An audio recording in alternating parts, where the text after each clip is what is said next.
आज जो अपराध, आज जो घटना, आज जो बलात्कार, आज जो मर्डर, आज जो व्यवसायियों को लूटा और मारा जा रहा है, दिन दहाड़े हत्या, और ये 2 साल 3 साल 4 साल की बच्ची का रेप हो रहा है, उसके लिए भी 2005 करके बेशर्मों की तरह ये बीजेपी वाले और ये जदयू वाले ठीकरा फोड़ने का एक जिंगल गाते हैं।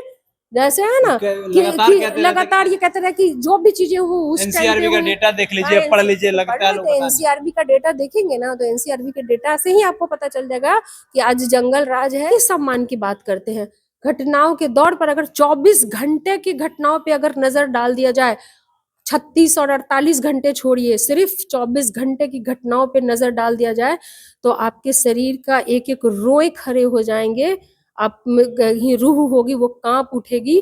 घटनाओं का अगर मैं सिर्फ जिक्र कर दूं कि कौन कौन सी घटनाएं घटी हैं।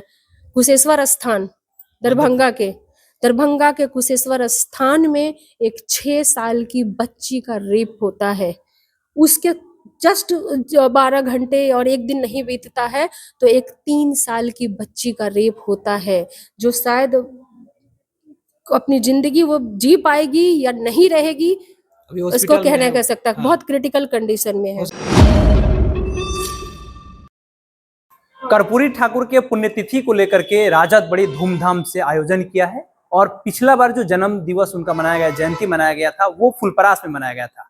देश के और खास तौर पे कहा जाए तो बिहार के कोने कोने से जो भी राजद के कार्यकर्ता थे सभी कोई पहुंचे थे और इस बार भी बड़ी धूमधाम से मनाया जा रहा है पुण्यतिथि को लेकर के। ऋतु जी, इससे क्या होगा? पुण्यतिथि को लेकर के आप लोग इतना धूमधाम से कर रहे हैं, एक बात बताइए कि भारतीय जनता पार्टी ये कहती है कि असली कर्पूरी जी के वंशज तो हम लोग हैं, हमने उनको सम्मान दिया, आप लोग क्या कर रहे हैं उनके लिए? कर्पूरी जी के आगे क्या लगाते हैं? नाम के आगे जननायक।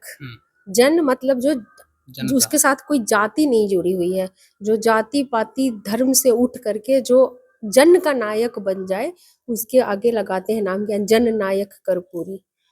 जब कर्पूरी जी यहाँ चुनाव लड़े थे ना, जो इनकी कर्म भूमि रही है, जन्मस्थली उनकी फुलपरास, कर्म भूमि ये सोनबरसा जहाँ पे आप अभी खड़े हैं, जहाँ पे उनका पुण्यतिथि मनाया जाएगा, ये उनकी कर्म भूमि है। सोनबरसा पहले विधानसभा हुआ करता था जहाँ से वो चुनाव लड़े थे और फिर यहीं से चुनाव जीत करके मुख्यमंत्री भी बने थे। अगर आप कोई आप दावेदारी की बात कर रहा है, वंशज होने की बात कर रहा है, सम्मान देने की बात कर रहा है, आपको मैं बता दूं कि तब भी उस वक्त भी जब वो चुनाव लड़े थे ना तो उनकी जाति के साथ गिने चुने वोट रहे होंगे, उनके घर ही नहीं थे उतने।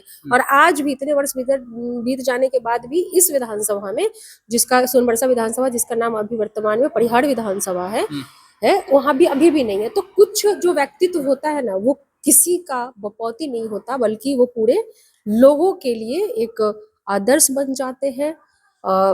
एक रिसर्च, बिहेवियर रिसर्च बोलते हैं ना जिसको, कि उनका कैसा बिहेव रहा होगा, समाजवाद को किस तरीके से वो लेकर के आए होंगे, वैसी वस्तु जिसका व्यक्तित्व बन जाए, रिसर्च का विषय, उसको किसी चीज में बांध नहीं सकते। कि तेजस्वी यादव को लेकर के और कर्पूरी जयंती को लेकर पिछले कई दिनों से आप लोग तैयारी कर रहे हैं, हमें जरा बताइए कि कल कितने लोग यहाँ पे पहुंच रहे हैं? सोनबरसा के धरती पर पूरे बिहार से कितने लोग पहुंच रहे हैं? कि जितना एरिया होगा वो जहाँ पर ये कार्यक्रम हो रहा है वहाँ पे भी, वहाँ पे नंदीपत जीतू हाई स्कूल के प्रांगण में, जहाँ पे पहले भी जब कर्पूरी जी थे तो बहुत सारी सभाएं वहाँ पे किया करते थे, तो उसी जगह पे है। और जो भी 20,000 25,000 की संख्या जो भी उस कैंपस के अंदर आ सकती है वो, और प्लस मुझे नहीं लगता कि उसके बाहर भी 5-6 किलोमीटर तक मुझे लगता है कि पूरी तरह से स्टक रहने वाला है। इतनी भीड़ की संख्या होगी। एक सवाल ये है कि 2025 के विधानसभा हो या 2020 के विधानसभा हो, हर विधानसभा में आप लोग कहते हैं कि इस बार सत्ता में हम लोग आ रहे हैं, लेकिन माइनर मिस्टेक से पिछला बार आप लोग 12,000 के मार्जिन से आप लोग चुनाव हार गए थे। इस बार आप लोग क्या लगता है कि क्या आप लोग का स्ट्रेटजी है? माई बहन मान योजना इतना ताकतवर है कि इसके नाम पर आप लोग चुनाव 2025 में जीत सकते हैं या सुशासन के सरकार को ध्वस्त कर सकते हैं? 12,000 पूरे बिहार का था। अगर पूरे बिहार में सरकार लाने के लिए 12,000 अगर वोट अगर एक्स्ट्रा हमें मिल जाता तो वो सरकार निकल जाए, बस बन जाती हमारी। इतनी ही वोट से हम पूरे जगहों पे पीछे थे। और जो ढोंग करते हैं ना माई बहन के सम्मान की, उस असली सम्मान की मुझे लगता है कि वो लास्ट तो तेजस्वी प्रसाद यादव जी ने इस घोषणा के साथ रखी है। वो समझते हैं कि एक माई बहन को क्या तकलीफ होती है, उन्हें पता है कि एक वृद्ध जन को या एक दिव्यांग को या एक विधवा को किन तकलीफों का सामना करना पड़ता है। अगर उनका वो पेंशन 400 आप सोचिए, चाय भी महीने का नहीं निकले इस महंगाई में, तो किस हिसाब से वो कहते हैं बीजेपी वाले और ये जदयू वाले कि उनको सम्मान करते हैं वो महिलाओं का या बुजुर्गों का या दिव्यांगों का, जो पेंशन की राशि तक नहीं बढ़ा सकते हैं, उनकी बातें बस बड़ी बड़ी हैं। और किस सम्मान की बात करते हैं? घटनाओं के दौर पर अगर 24 घंटे की घटनाओं पे अगर नजर डाल दिया जाए, 36 और 48 घंटे छोड़िए, सिर्फ 24 घंटे की घटनाओं पे नजर डाल दिया जाए, तो आपके शरीर का एक एक रोए खड़े हो जाएंगे, आप में कहीं रूह होगी वो कांप उठेगी। घटनाओं का अगर मैं सिर्फ जिक्र कर दूं कि कौन कौन सी घटनाएं घटी हैं। कुशेश्वर स्थान दरभंगा के कुशेश्वर स्थान में एक 6 साल की बच्ची का रेप होता है। उसके जस्ट 12 घंटे और एक दिन नहीं बीतता है तो एक 3 साल की बच्ची का रेप होता है, जो शायद अपनी जिंदगी वो जी पाएगी या नहीं रहेगी, अभी इसको हॉस्पिटल कहना में कह सकता है। हाँ, बहुत क्रिटिकल कंडीशन में है। हो सकता है वीडियो बन रहा है उसके ठीक बाद है, भी कुछ हो जाए। उसके हाँ, बाद मोतिहारी। मोतिहारी में 3 डेड बॉडी महिला के मिले हैं, बिल्कुल जिससे पहचान तक नहीं हो रही है कि उसके शरीर पे जो कपड़े पहने थे वो साड़ी है कि वो सूट है कि वो क्या है, बस महिला है ये पता चल रहा है। बुरी तरीके से छत विछत बॉडी मिली है। पूछने पे पता चलता है कि अगर बॉडी मिली है तो कोई मिसिंग होगा, एकदम अगर मिसिंग होगा तो एफआईआर दर्ज होगा।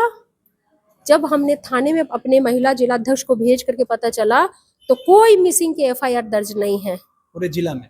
कोई मिसिंग के एफआईआर दर्ज पूरे जिला में नहीं है कि कोई महिला मिसिंग हुई, और एक नहीं 3-3 महिलाओं के मिसिंग होने हम उसी का जिला से आते हैं है ना।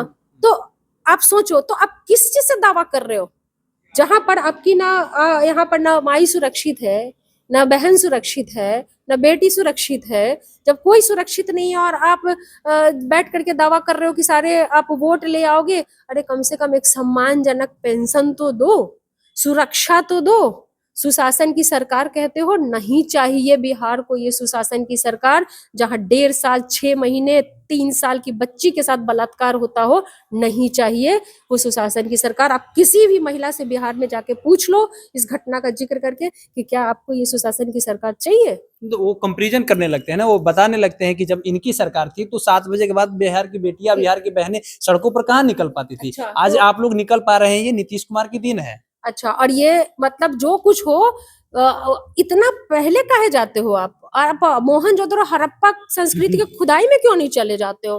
भाई उनके हिसाब से तो 2005 से पहले महिलाएं कपड़े नहीं पहनती थी, बोले तो थे। उसके पहले वो सुंदर नहीं दिखती थी, सारे स्नो बोलती मेकअप कहाँ थे? बोलने नहीं आता था। ये वही है ना जो सदन भरे सदन में कह रहे थे कि चुप बैठो महिला हो, तुम क्या जानती हो, यही चुप करके कराने वाले थे। और जिस तरीके के उदाहरण उन्होंने सेक्स एजुकेशन पे दिए थे और जो शर्मिंदा हुआ था वो पूरा देश शर्मिंदा हुआ था, शर्मसार हुआ था। सहमत है कि आप लोग सत्ता में थे, आप लोग कहाँ विरोध किया? आप लोग के ही साथ में थे तो आप लोग कहाँ विरोध किया? तेजस्वी जी क्यों बोले? आप लोग ने नहीं बोला था? क्या नहीं बोला था? हमने बोला था। आपने बोला होगा, ट्विटर लेकिन चेक कर लीजिए, आपने फेसबुक बोला चेक होगा, कर लेकिन लीजिए। तेजस्वी जी ने तो उस समय डिफेंड किया था कि हाँ ठीक है, सेलेक्टिव होना चाहिए और शब्द को सेलेक्टिव होना चाहिए। वो तेजस्वी जी के कहने और नहीं कहने से और उससे करने से चलेंगे। मुख्यमंत्री की बात हो रही है कि मुख्यमंत्री जी के मुंह से क्या शब्द निकले सत्ता में थे। आप लोग थे ना, तो हम सत्ता में थे तो मुख्यमंत्री जी कुछ बोलेंगे तो हम बदनाम हो जाएंगे। मतलब मुख्यमंत्री जी अगर ये कह रहे हैं, नहीं, मुख्यमंत्री जी अगर कुछ भी अनाप शनाप बोल रहे हैं। आप लोग डिफेंड कर रहे थे नीतीश कुमार को। किसको, हम लोग जब डिफेंड किया? तेजस्वी जी बोल रहे थे कि हाँ सेक्स एजुकेशन पे बात होना चाहिए, क्या दिक्कत है? बात होना चाहिए, शब्दों का चयन सेलेक्टिव होना चाहिए, ये भी बोले तेजस्वी थे। जी ये बात अंत में बोले थे। अंत में बोले थे, पहले बोले थे ना कि शब्दों का चयन जो है वो सेलेक्टिव होना चाहिए। तो ये कहीं पर भी कुछ भी बोलने के लिए आप फ्रीडम ऑफ स्पीच का मतलब है कि धर करके हम आपको गरिया दें कि हमको बोलने का स्वतंत्रता है। तो आप सवाल पूछ रहे हो और आपके सवाल से हमको बड़ा अच्छा नहीं लग रहा है, तुम हमको गरिया दी, तो फ्रीडम ऑफ स्पीच नहीं है। प्रशांत किशोर की तरह गुस्सा हो जाए कि हम ही तुमको कंबल देने आए थे और तुम हमको ऐसे बोल रहा है, तो ये नहीं कर सकते ना। फ्रीडम ऑफ स्पीच है या जो भी आपको स्वतंत्रता मिली है एक दायरे में होनी चाहिए। मुख्यमंत्री, आप इस बात को कैसे जस्टिफाई कर सकते हो? आप लोगों की भी आदत बिल्कुल वैसी हो गई है कि नहीं, उस वक्त आप सत्ता में थे तो मुख्यमंत्री ने ऐसा बोला तो आपने तब नहीं बोला, ये नहीं बोला। मुख्यमंत्री गलत थे या नहीं थे? सत्ता में कौन था नहीं था, मुख्यमंत्री गलत थे या नहीं थे? और आज जो भी अपराध हो रहा है तो उसके लिए आप क्या जाकर के उस वक्त के 2005 की घटना से तुलना करोगे? आज जिस बेटी को पीड़ा हो रही है, आज जिस माँ को दर्द हो रहा है, जिसकी बच्ची का बलात्कार हुआ हो, उससे सवाल ना पूछे। 2005 से पहले जाके पूछे, उन माओ को ढूंढे जाकर के जिनकी बेटियों के साथ बलात्कार हुआ था, या आज जो घटना हो रही है उस घटना के लिए आज सवाल पूछेंगे। अच्छा, आप एटीएम से पैसे निकालने जाओ, आपके पैसे वहां से गायब हो जाए तो आप जाओगे कंप्लेन लिखाने, तो क्या कहेंगे नीतीश कुमार जी? कि अरे तुम क्या बात करता है, आज एटीएम में तब तुम पैसा निकाल रहा है, 2000 पहले से तो एटीएम में नहीं था। तो भैया एटीएम नहीं था तो नहीं निकाले थे पैसा, जब एटीएम नहीं था तो पैसा नहीं निकाले थे। बिल्कुल बिल्कुल भाई चीजें 2005 से पहले के लिए आप वो जिम्मेवारी आप ठिकरा नहीं फोड़ सकते हो ना। 2000 पहले से पहले अगर था तो जो सरकार में थी वो जिम्मेवार थी, वो रिस्पॉन्सिबल होंगी उस चीज के लिए, क्यों नहीं होंगी? उस वक्त अगर रेप हुआ या उस वक्त अगर अपराध हुआ या घटनाएं हुई तो क्या कह देंगे कि नहीं उस वक्त की सरकार दोषी नहीं है? उस वक्त जो सरकार थी वो भी दोषी है। लेकिन आज जो अपराध, आज जो घटना, आज जो बलात्कार, आज जो मर्डर, आज जो व्यवसायियों को लूटा और मारा जा रहा है, दिन दहाड़े हत्या और ये 2 साल 3 साल 4 साल की बच्ची का रेप हो रहा है, उसके लिए भी 2005 करके बेशर्मों की तरह ये बीजेपी वाले और ये जदयू वाले ठीकरा फोड़ने का एक जिंगल गाते हैं।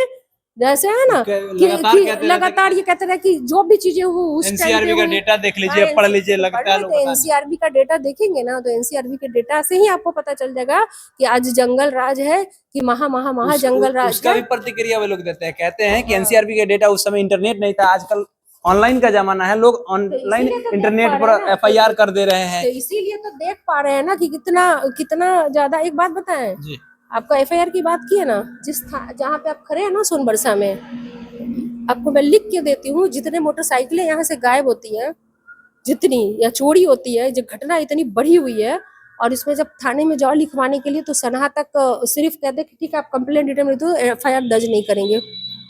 इस तरीके से डेटा को मैनिपुलेट करते कि एफआईआर दर्ज ही नहीं होगा तो वो आएगा ही नहीं। हमारे साथ में राष्ट्रीय जनता दल के महिला अध्यक्ष रितु जायसवाल थे, जिन्होंने साफ तौर पे कहा कि असली कर्पूरी जी के वंशज हम लोग हैं, क्योंकि हम लोगों ने उनको जिंदा रखा है लगातार पिछले 35 सालों 37 सालों से हम लोग उनके लिए कार्यक्रम कर रहे हैं, लेकिन जो भारतीय जनता पार्टी कर रही है वो सही नहीं कर रही है। साथ ही साथ कह रहे हैं कि बिहार में जो सुशासन की सरकार है वो सुशासन की सरकार नहीं है। अगर सुशासन की सरकार है तो 3 साल के बच्चियों के साथ कैसे रेप हो जा रहा है? मोतिहारी में एक ही दिन में 3-3 डेड बॉडी महिलाओं का मिल रहा है, ये सुशासन की सरकार नहीं हो सकती है। बाकी आपकी क्या प्रतिक्रिया है पूरे बातचीत को लेकर के कमेंट बॉक्स में लिखिएगा। बहुत बहुत धन्यवाद।